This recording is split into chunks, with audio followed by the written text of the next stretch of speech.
welcome to my gallery here in southwest France.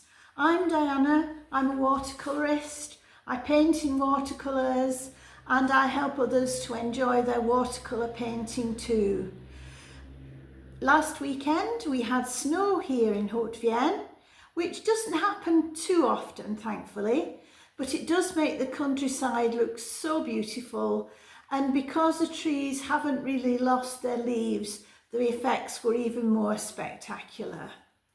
This made me decide that the subject for this week would need to be a snowscape, a landscape covered in snow. And so I have been researching through the pictures that I have, the photos that I have taken over the years, as well as the photos that I took last weekend. And I've decided to concentrate on a subject which is a trip down memory lane for me. I'll explain that to you in the next frame. We're going to cover all the beautiful colours that you can use to paint a white snowscape.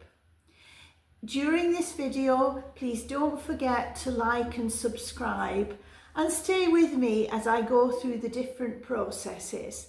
So, on we go.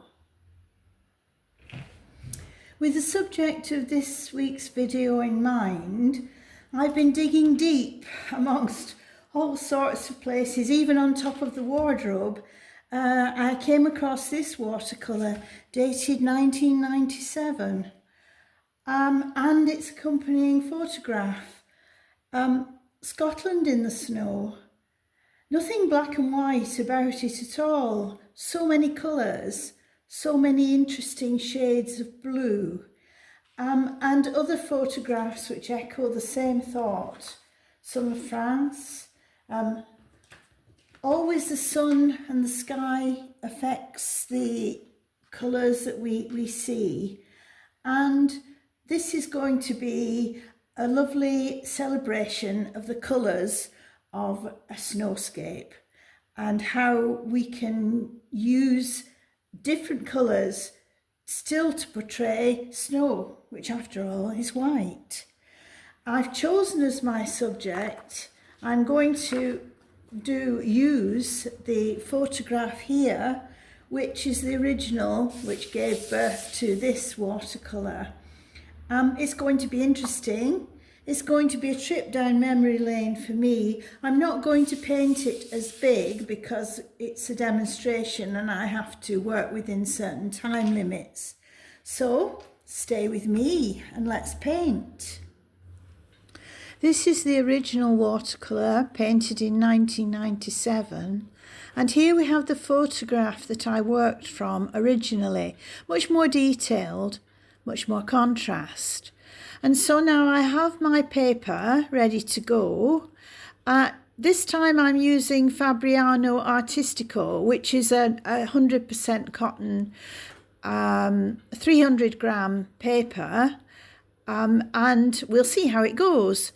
I am applying a wash of permanent rose and transparent yellow because I want the rosy glow of the sunset to be the background to all the further painting that I do. So I'm going to take this wash right down to the bottom of the page, but you'll notice I've left a gap at the top. This is because I want to apply the blue for the sky once I have the rose pink wash finished. So I'm going back to the blue now at the top. I'm applying it to the dry paper, principally because I don't want the blue to run into my yellow-pink mix and cause problems like turning things green. So I'm just applying this and putting a drop of colour. The board was slightly tilted, but now it's flat, and you'll see I haven't stretched the paper. Usually I work with Arches paper, and this is Fabriano Artistico, and it is moving a little bit more than the Arches does. But now I've gone to my other blue palette.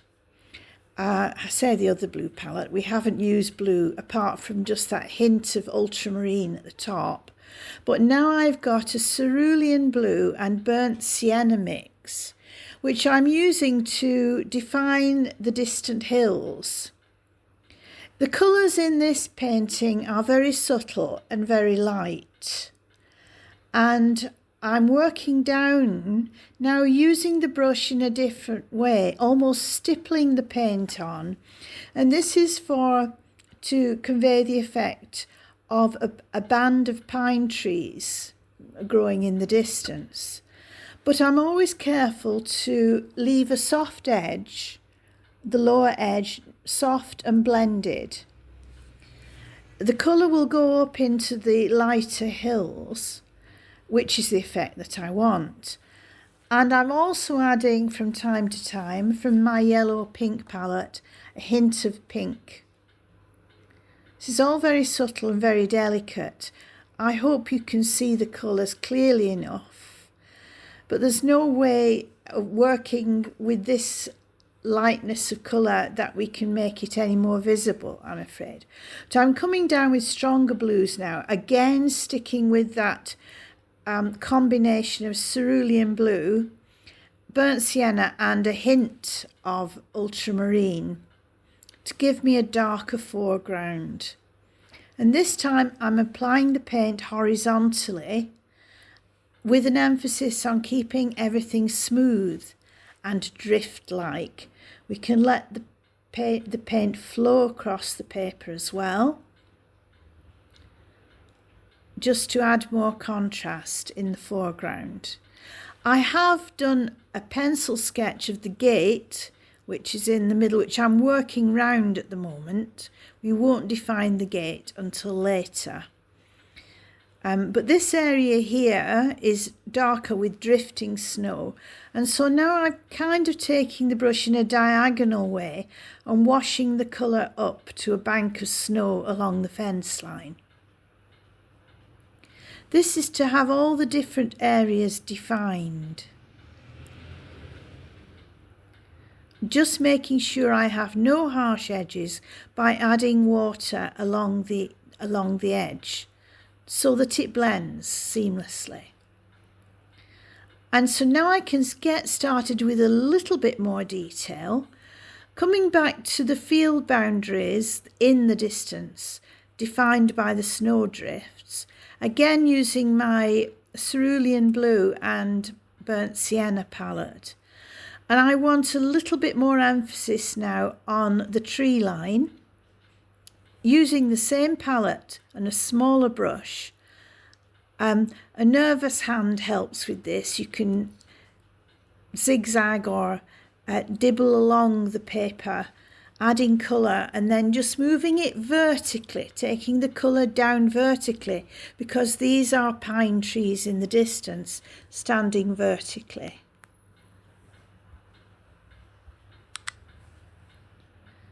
And then, of course, we wash along the bottom line just to blend it. This is all about blending colour. It's a very subtle, gentle picture. And there you see, I'm going along with this smaller mop brush. I think it's a size 4 mop brush. But it's nice and pointed, so it's working well. The more you let the water help you to distribute the paint, the more natural it will look. Sorry about the hair, keep coming in. My camera skills are always a bit lacking, which isn't good. And again, smoothing that bottom edge and then adding more colour in the wetter areas. Nothing needs to be too stark or emphasised at this stage. It's all very gentle, just like the fall of snow. Now it's dry and I can put some detail in, like the fence line in the distance, and add some contrasting colour to the gate. Of course, we won't see all the gate because snow is sitting on top of the posts and is drifting up against the posts. So we just want a hint of dark wood showing in some places. And the gate is there, just quite magically, really. And we have fence posts helping with the perspective coming down, getting larger as they go.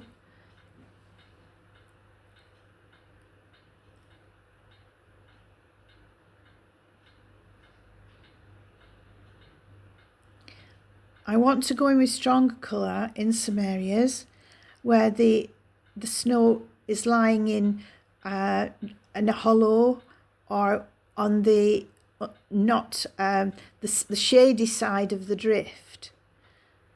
Again, using that brush to give us a gentle slope, a gentle drift of snow against the fence posts.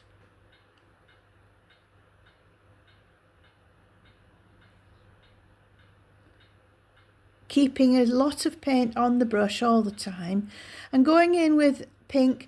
It looks quite drastically, but the pink will blend and just give us those pink tones in that area, and again a little in front of the gate. It's a lovely combination of pastel shades, really a pleasant picture to paint. I've forgotten how much I enjoyed it the first time. There we go, a slight slope now in that area because the snow is drifting up against that far away fence. Now I got too enthusiastic here and went in with the colour, and the colour did run, but it's just one of those things. We'll mop it up with the mop brush and it'll be okay. Now I'm starting with the dry detail of the tree, which is an old Scots pine tree. And I'm using for this a very dark combination of Payne's Grey, burnt sienna with a little hint of yellow to give us a very almost dark green, but it's really not green, it's just kind of got a hint of green in there. This pine tree, very old I think, and very kind of out of control with branches that swoop down to the ground. So I need to take the trunk further down to root it in the field. You can see how the branches were really long and trailing. A crucial part of the picture, really, taking your eye through and into the distance, and then just washing some more colour so that it blends into the tree line.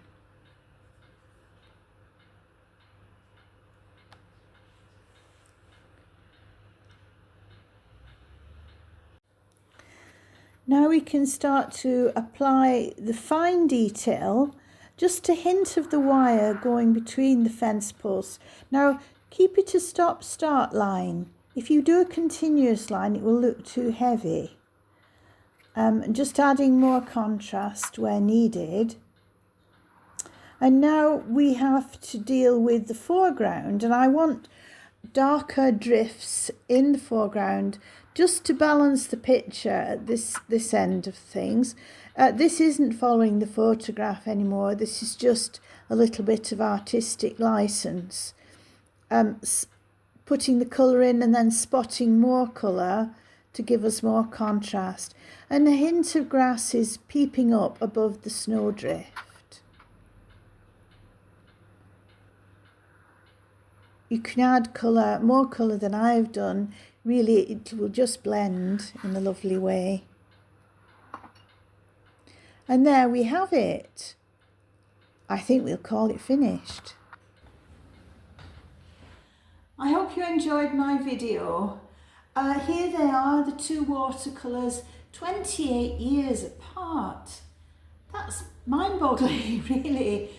I've compared them, as you do, and I see that I must be working much more freely now, less emphasis on the detail, and my one aim in this video was to give you the impression of the snow, how we paint the snow with lots of flow, no dry edges, just to give the impression of the drifts and the way that it catches the light in different ways.